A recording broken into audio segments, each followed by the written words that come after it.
I think Sora can beat Goku. No, I'm not joking, and yes, we have an actual argument. So if you're one of the unfortunate people who spend your day scrolling endlessly on x.com like myself when I'm bored and lacking the motivation to do the simplest task, then maybe you've caught a glimpse of a stormy brewed a little bit. But even if you didn't, I'll make it quick. A trend in the Kingdom Hearts community we sort of started was simply tweeting out versus scenarios, which mostly featured me pitting Sora against other fictional characters. Now, my first tweet doing this was a Sora vs Goku tweet.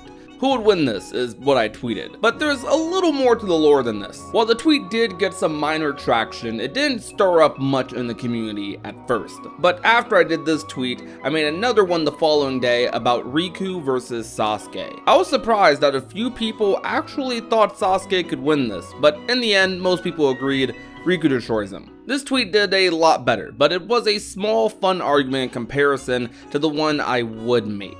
Once again, putting Sora on the front lines, I decided to ask the world who would win between Sora from Kingdom Hearts and Gojo from Jujutsu Kaisen. And this blew up way beyond my initial thoughts. 1.6 million impressions with just my tweet, and what made this start trending for that day and the next one after wasn't just my tweet alone, but the quote tweets of people memeing, arguing with Gojo fans, just general praise of Sora and his abilities resulted in multiple people's tweets getting thousands of likes, retweets, and it just snowballed into a whole discussion about Sora and Kingdom Hearts power scaling on Twitter. You should drop me a follow on Twitter, by the way. Why this is important and what this brought awareness to, and really the main reason this tweet spread, was the general consensus from a lot of Kingdom Hearts fans that Sora is a lot stronger than people give him credit for. And of course, I agree. Yes, he's the Disney boy with the key, saving princesses, talking about friendship, and all the magical, kid-friendly things that would make people want to say that he is weak. But a lot of us Kingdom Hearts fans have quite the different interpretation of the character and his strengths. So I mean what I said earlier in the intro. Sasuke, Gojo, a lot of these other anime characters, I think Sora would cook, to put it bluntly. To take it a step further, I even think Sora can beat Goku. And I'm not the only one who thinks so. There is a site out there called Versus Battles that specializes in these sorts of arguments and documents character strengths, feats, and other things and puts them in tiers accordingly.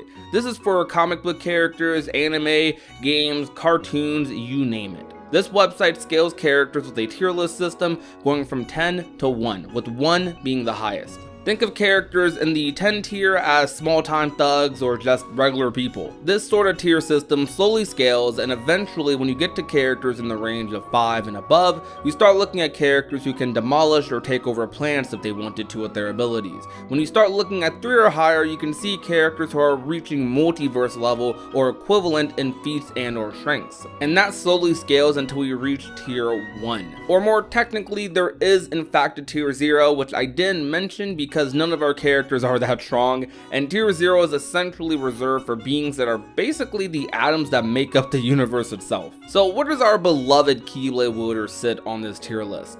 Well, he's a 1C specifically or higher. That's pretty strong. I said this scale goes from 10 being the bottom all the way to 1, and Sora is a 1. Now, where does Goku sit according to this site? Goku at his highest on this site with the manga of Dragon Ball Super sits at 2C or higher, with Heroes Goku being a 1C, same as Sora. Now, this site is very fun to use to start discussions on these topics, but I'll mostly just be using it as reference for this video myself.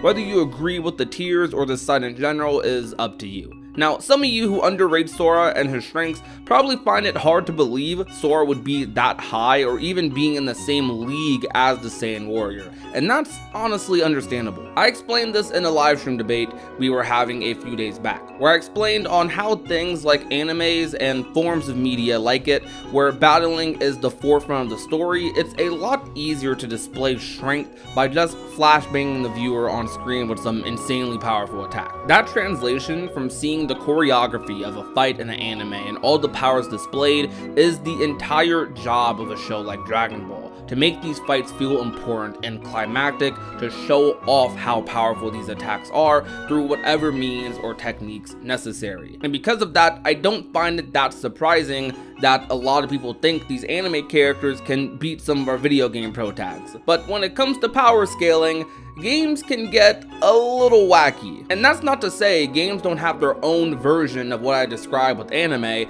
they just do it in a different way sometimes, especially when it comes to older games from the PS2 era. Kingdom Hearts isn't a story where the climax to a fight is some big attack. We've had multiple fights just end in a simple beam of light from the Keyblade, which by far isn't the flashiest, or I'd even say the most iconic move from Sora's arsenal in terms of strength. In animes, there's these climactic moments spanning over just a few minutes where a character puts their absolute all behind one punch, one attack, and there's all the screaming and music and everything to make that moment for the episode or movie feel powerful. In My Hero, All Might puts every ounce of his soul into that one punch, while I'm spamming Reflect against Xemnas and still dying. I mean, most of us play games here, so we know that despite the contrast, both these moments are almost equally as exciting, just from a different viewpoint. This is why I think game power scaling is often undermined, especially when it comes to these older JRPG protags. Not all games display strength in the same way, because Kingdom Hearts isn't a story about reaching different feats of strength or forms.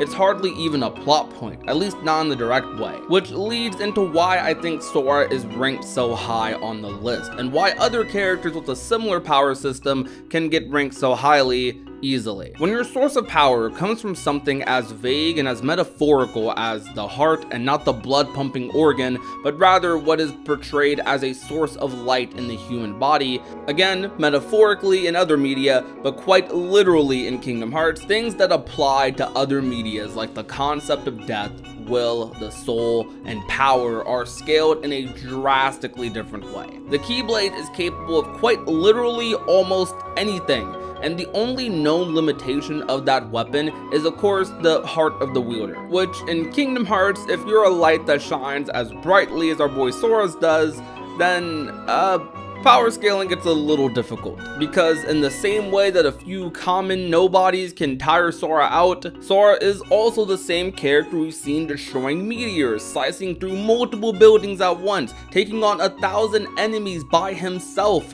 defeating villains who threaten to plunge all of the worlds into darkness, not just once, but defeating them multiple times. I promise I'm not biased. And most of these things are done using the Keyblade, which is a extremely broken weapon that I think at the very least would give Goku a tough time. Not to mention, as people have made a point in these Twitter threads, Sora's adaptability in combat being extremely high under these tense situations, even rivaling that of the strongest anime characters. Okay, maybe I'm a little biased, but what can I say? I just love Kingdom Hearts, which if you do too, consider subscribing maybe. Goku, of course, has feats on top of feats of his own. Goku in Dragon Ball Super is clearly multiversal level, and even if Sora is hard to beat, Goku has no inexperience in overcoming seemingly impossible obstacles. From someone who grew up with Dragon Ball and Kingdom Hearts simultaneously, it's a key thing I love about both protagonists, and it's why I think a hypothetical fight would be so fun and interesting. Both Sora and Goku are well above planetary level and do space travel. I think the biggest argument is whether Sora is multiversal like Goku, which I'd argue if he's not, he's likely equivalent, with visiting varying versions of different worlds, whether it be the Data world or Realm of Sleep or so on. Kingdom Hearts 4 is going to be the first glimpse we probably will officially have at that, and is what I'd say would be the true multiverse of Kingdom Hearts. However, compared to other media, things like the other realms can be considered other universes in a larger context, though I will admit that's a bit of a stretch. If a fight were to play out, I believe it would be a battle of Goku's sheer power in comparison to Sora's durability and technical skill, though that's not to say Sora doesn't pack a punch himself, because we definitely know he does. And adding dry forms and form changes and different Saiyan forms to this matchup, it could be very close and also exciting. Versus discussions are really fun to have, and if you'd like to see more of them, let me know. Until then, if you like Kingdom Hearts, then maybe check out some of our other videos, and subscribe while you're at it.